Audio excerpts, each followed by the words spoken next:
Kumusta mga kaibigan? Today, we'll talk about a rare and quietly challenging condition called prosopagnosia or face blindness. Sa kondisyong ito, ang affected individual ay nahihirapang makilala ang mukha ng ibang tao kahit sila ay kilala na. Ang bawat mukha ay nagiging estranghero at nakakalito ang pakiramdam.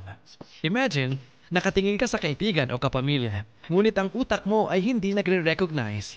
Ang mga taong pinakamalapit sa iyo ay nagiging mahirap makilala at nagdudulot ito ng pagkabalisa at kalituhan.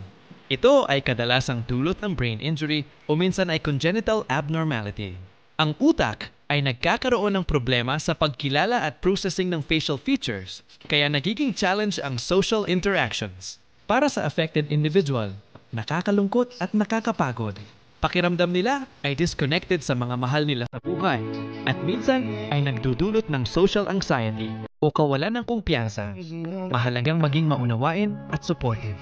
Hindi simpleng kakulangan ito ng atensyon, isang tunay na neurological condition na dapat respetuhin at maintindihan. Alagaan natin ang mental health at pakiramdam ng bawat affected individual.